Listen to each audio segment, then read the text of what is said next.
누가복음 14장 1절부터 6절 말씀입니다.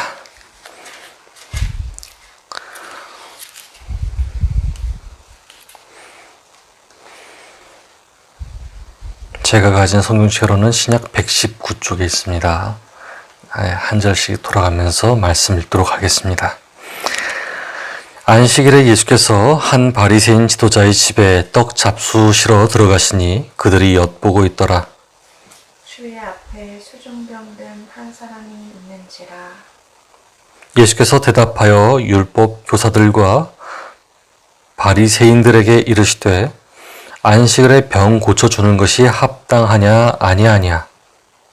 그들이 잠잠하거늘 예수께서 그 사람을 데려다가 고쳐 보내시고 또 그들에게 이르시되 너희 중에 누가 그 아들이나 소가 우물에 빠졌으면 안식일에라도 곧 끌어내지 않겠느냐 하시니 그들이 이에 대하여 대답하지 못하니라.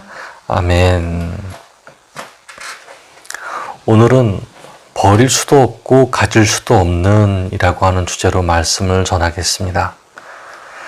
대한민국에는 헌법이 존재합니다. 우리가 대한민국 법이다라고 이제 얘기를 할 때 헌법을 얘기하는 거예요.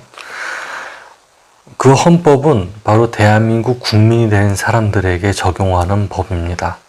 한반도 내에 살고 있는 사람들을 위해서 만들어진 법이에요. 대한민국 헌법 제1장 1조에는 이렇게 기록되어 있습니다.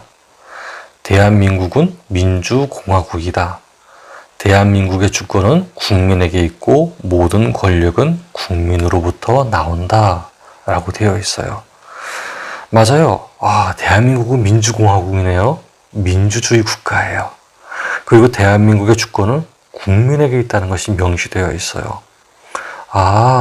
대한민국의 주권은 국민에게 있구나. 우리에게 힘이 주어져 있구나 라고 하는 것을 알 수 있어요. 제2장 11조는 어떨까요? 더 좋은 말이 있어요. 제가 한번 읽어볼게요. 모든 국민은 법 앞에 평등하다. 누구든지 성별, 종교 또는 사회적 신분에 의하여 정치적, 경제적, 사회적, 문화 생활의 모든 영역에 있어서 차별을 받지 아니한다. 특수 계급의 제도는 인정되지 아니하며 어떤 형태로도 이를 창설할 수 없다. 훈장 등의 영전은 이를 받은 자에게만 효력이 있고 어떤 특권도 이에 따르지 아니한다. 이 말을 쉽게 풀어보면은 이런 거예요. 사회적 신분이 어떻든 여러분은 대한민국 안에서 평등합니다.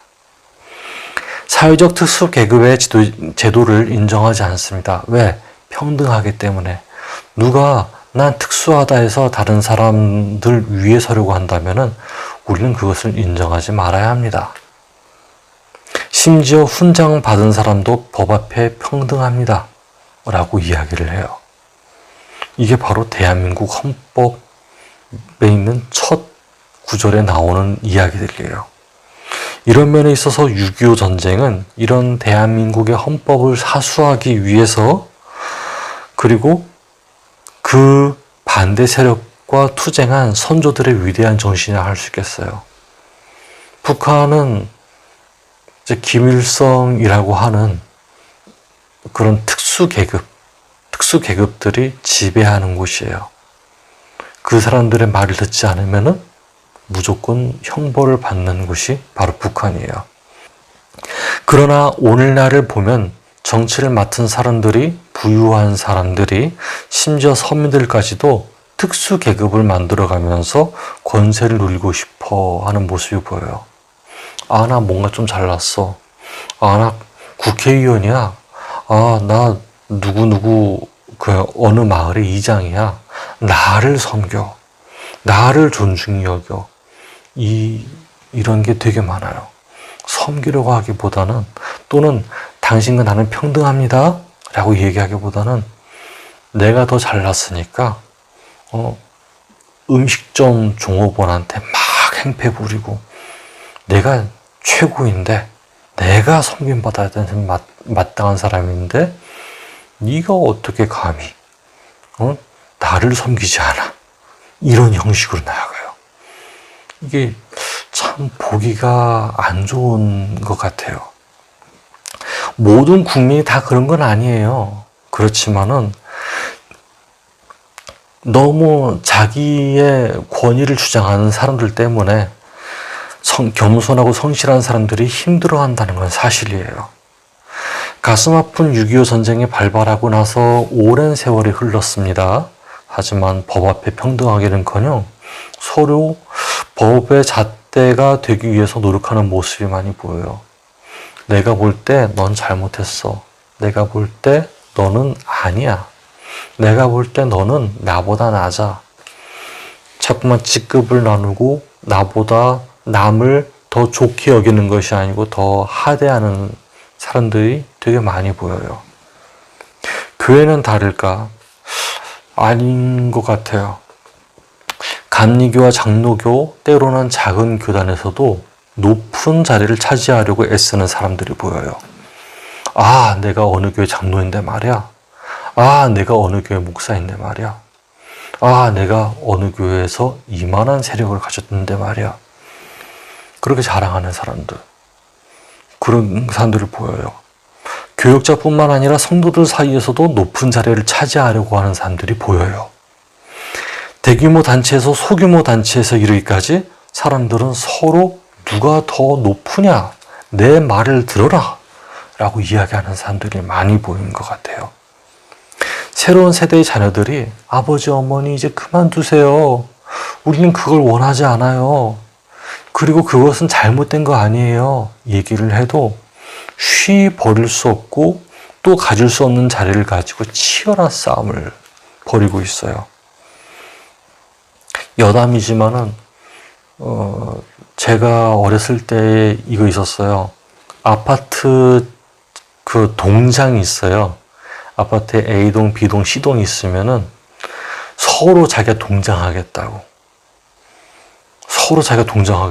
이제 막 이렇게 자기 표를 얻기 위해서 권력 다툼하는 사람들을 좀 봤어요.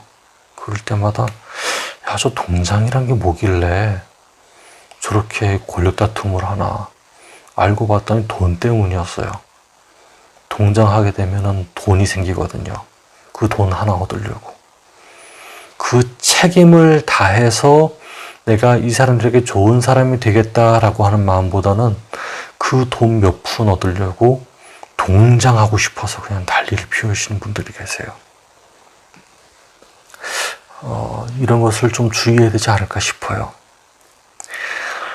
결국 서로가 대한민국 헌법을 드러내는 동시에 대한민국 헌법을 서로 지키지 않으려고 노력하는 것 같아요. 대한민국 헌법은 평등하다라고 얘기하지만은 실제로 사람들은 내가 최고야, 나를 섬겨 하는 것처럼 보이니까요. 거기서 피해를 보는 사람들이 있어요. 그 사람들은 싸움을 하다가 무관심한 대상이 되어버린 주변 사람들이에요. 이는 그렇게 권력 다툼을 하는 사람들의 가족들이며 이웃들이며 선한 마음으로 운동에 참여한 사람들이며 오늘 하루 살기에 불안하고 초조한 사람들이에요. 오랫도록 고통을 받고 있는 사람들이 있는데 그런 사람들이 위로를 받지 못해요. 왜? 권력 다툼 때문에 그 사람들의 있는 사회 환경을 무시해버리니까요.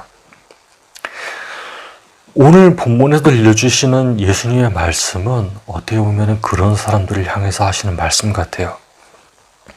예수님은 누구보다도 상처에 집중하신 분이었어요. 1절 말씀 한번 읽어볼게요. 시작. 안식일에 예수께서 한 바리새인 지도자의 집에 떡 잡수시러 들어가시니 그들이 엿보고 있더라. 아멘.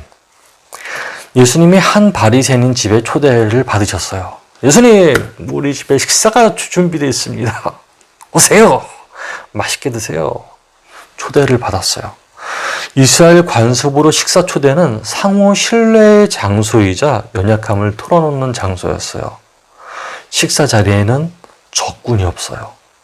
그 식사 자리에는 내가 당신을 믿고 당신도 나를 믿는 장소예요 라고 하는 매우 그 평화로운 장소가 바로 이스라엘의 식사 초대였어요. 아마도 바리새인 집에 예수님이 초대를 받는 것을 보고 사람들은 야, 바리새인들이 변했네, 그렇게 생각했을 거예요.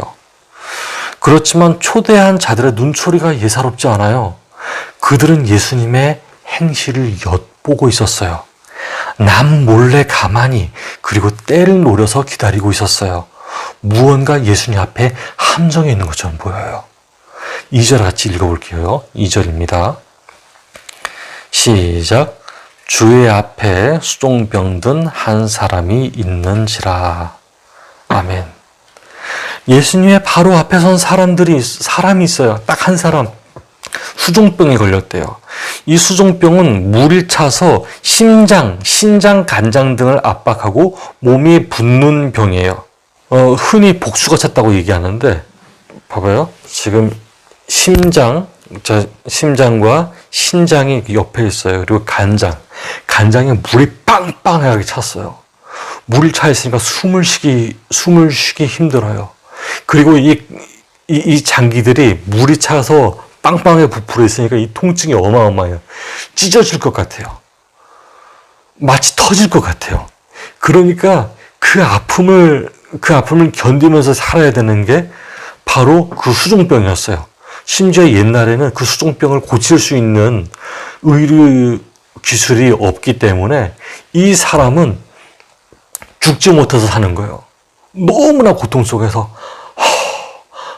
이러면서 살아요. 몸에 붓기가 생겨서 힘들어하는 사람의 모습을 갖고 있어요. 이렇게 신체 부위에 물이 고여서 몸이 붓고 살이 썩어 들어가는 병으로서 당시 사람들은 이 사람을 보고 하나님이 저주를 받았다라고 생각을 하게 됐습니다. 그렇게 오랜 기간 동안 얼마나 아플지 공감받기보다 아유, 당신 너무 아프겠어요. 아유, 하나님 축복해 주시길 바래요. 이렇게 공감받기보다 야, 저주받은 사람이래. 같이 놀지 마. 야, 저 사람 하나님께 버림받은 사람이야. 같이 놀지 마. 그런 사람이 되어버렸대요. 근데 이 사람이 예수님 앞에 섰어요. 왜 있었을까? 바리새인들이 예수님 앞에다 갖다 놓은 거예요. 바리새인 초대한 식사 자리가 전통을 따라서 신뢰의 자리, 연약함을 털어놓는 자리가 아니라 예수님의 약점을 잡으려고 하는 자리였기 때문이었어요. 예수님 말씀 듣고 내가 깨달아야지 하는 것이 아니고 예수, 당신이 얼마나 하나님 말씀을 잘 해석하는지 내가 지켜보겠어. 예수님을 모함할 증인들을 만들어내기 위한 자리가 그 바리새인의 초대 자리였어요. 예수님 마음이 어떨까? 심지어 우리가 바로 옆에 예수님과 같이 그 눈초리를 받고 있는 사람이라 그러면 굉장히 기분이 안 좋을 거예요. 바로 그 눈빛이에요. 자, 근데 예수님은 어떻게 하셨을까? 누가복음 14장 3절과 4절을 같이 읽어보겠습니다. 네, 3절과 4절 시작. 예수께서 대답하여 율법교사들과 바리새인들에게 이르시되 안식일에 병 고쳐주는 것이 합당하냐 아니하냐. 그들이 잠잠하거늘 예수께서 그 사람을 데려다가 고쳐 보내시고. 아멘. 예수님이 바리새인들에게 질문하십니다. 안식일에 병 고쳐주는 것이 합당하냐 아니하냐. 이 질문이 이렇게 풀이돼요. 안식일에 무엇이 금지할 노동인지 아닌지 분류하기만 좋아하는 너희 바리새인들아, 너희들이 그런 분류를 위해 언쟁할 동안 이 사람의 아픔은 공감해주고 치료할 생각을 안 하느냐.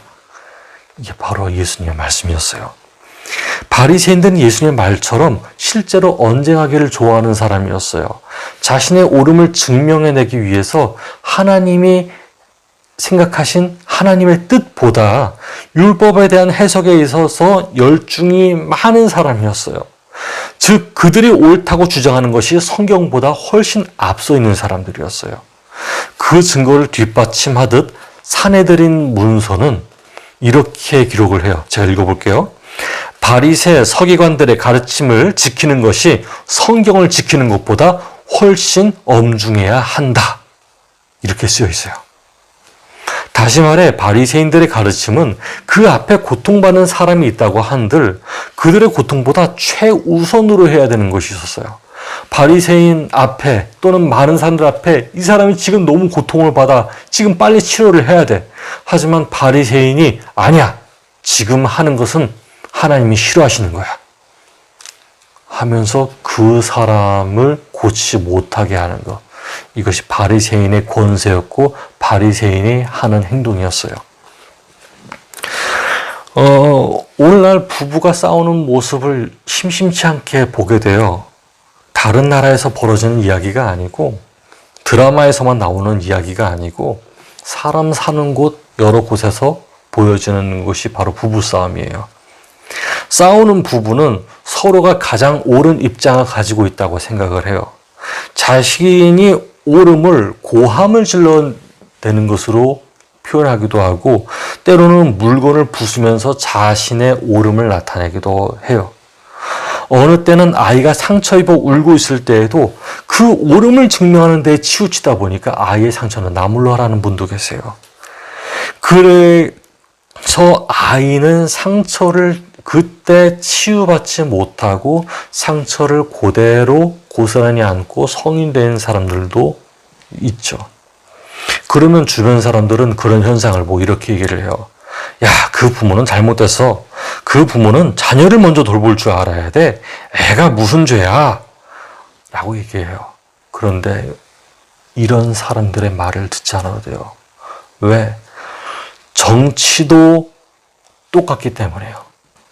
정치하는 사람들을 보게 되면은 야당과 여당이 있어요. 이 야당은 내가 대통령을 세웠다 하는 분이고 여당은 대통령을 못 세웠어요. 그래서 같이 도와주는 역할을 한 사람이 여당이에요. 이 사람들이 같이 손잡고 야 우리 같이 우리나라를 이끌어 갑시다. 그렇게 해야 되는데 내가 옳다고 당신이 틀렸다고 막 화를 내면서 무조건 꺾어버려야 된다. 무조건 이겨버려야 된다라고 하는 생각 때문에 국민이 현재 아픔을 갖고 있는 것에 대해서는 그렇게 관심이 없는 것 같아요. 저는 이게 바로 이해가 없기 때문에 생기는 일이라고 생각을 해요. 서로 높아지려고 하는 생각들이 많다 보니까 정작 상처 입은 사람을 보지 못하는 나쁜 현상이라고 생각을 해요.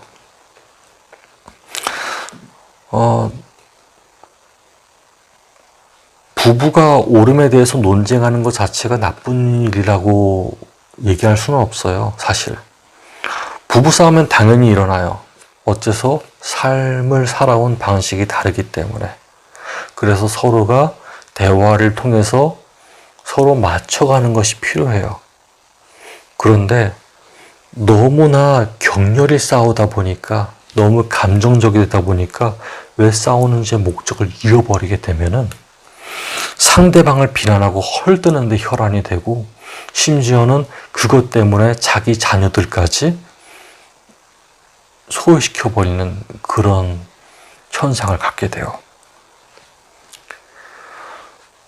이와 같이 자신의 옳음에 대해서 혈안이 되어 있는 이 바리새인들은 예수님까지도 자신들의 견해에 복종하길 바랬어요. 그러나 그 상황에서 복종하실 예수님이신가요? 바리새인들이 서로 헐뜯으며 자기 자랑에 빠져 사는 것처럼 논쟁의 목적이신 분이셨을까요? 아닙니다. 예수님의 목적은 논쟁이 아니라 섬김이 우선시된 분이셨어요.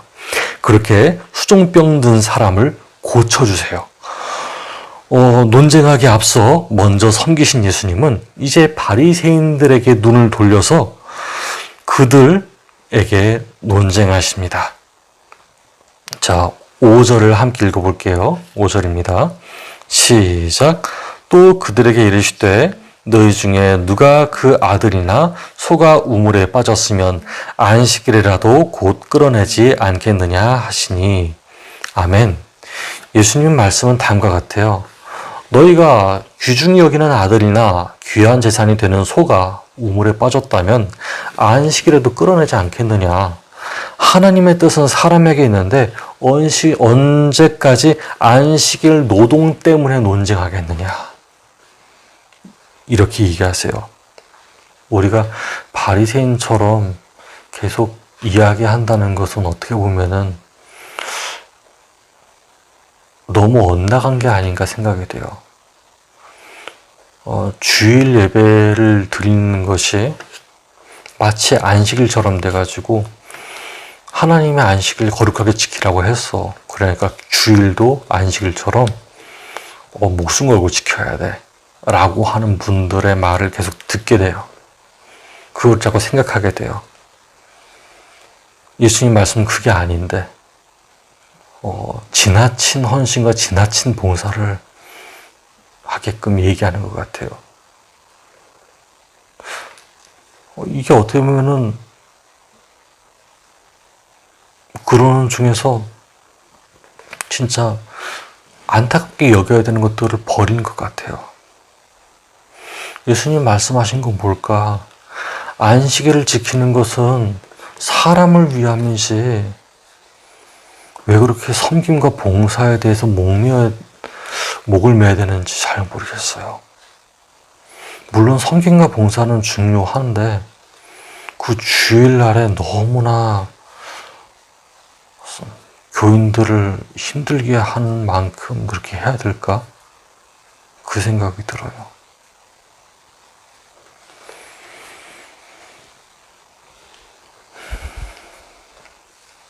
우리 가운데에서 이렇게 바리새인들처럼 언쟁만 할 것이 아니고 이거 옳으냐 저거 옳으냐 전통이 원래 그랬으니까 전통 지키면서 그냥 생활해야지 그거 옳다 그르다 그거 하지 말고 그냥 지켜 이런 것보다는 우리가 정말 예수님의 말씀 따라서 지켜야 할 거를 지키는 게 맞는 것 같아요. 그게 예수님께서 가르치신 방식이고 그게 우리가 주변 사람들, 논쟁 때문에 못 보는 주변 사람들, 논쟁 때문에 못 보는 우리 아이들, 논쟁 때문에 못 보는 도움이 필요한 사람들을 봐야 하는 시야가 예수님으로부터 나올 것 같아요.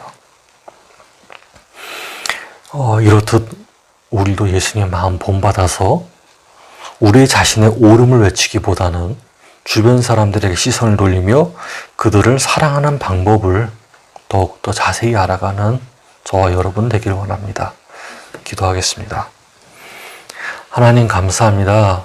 저희의 부족함을 하나님께서 아십니다. 하나님, 저희는 때로는 너무 논쟁을 좋아하는 까닭에 그 논쟁을 실천하지 못하는 것이 너무나 많습니다. 말은 많은데 서로 이게 옳으냐 저게 옳으냐라고 하는 말은 많지만은 실제로 행동하기보다는 행동하지 못하는 우리 자신을 보게 됩니다. 하나님, 우리의 입술이 지은 죄를 용서해 주시옵소서. 우리가 행동하지 못한 것들을 용서해 주시옵소서. 우리가 할 행동에 대해서 앞으로는 다투기보다는 하나님께 더욱 기도하고자 합니다. 하나님께 더욱 우리의 마음을 맡기고 해야 하는 일들을 하고자 합니다. 하나님, 저희에게 지혜를 허락하여 주시옵시고 저희가 하나님께서 기뻐하시는 일 먼저 행동할 수 있게 도와주시옵소서. 오늘날 수종병 든 사람처럼 아픔에 머물러 있는 사람들이 얼마나 많을지 상상도 되지 않습니다. 하나님, 우리가 언쟁으로서 어떻게 해야 할까 서로 다투기보다는 그런 사람들을 직접 찾아가서 그런 사람들의 힘이 될 수 있는 우리 믿음의 동력자들이 될 수 있도록 허락하여 주시옵소서. 예수 그리스도 이름으로 기도드렸습니다. 아멘.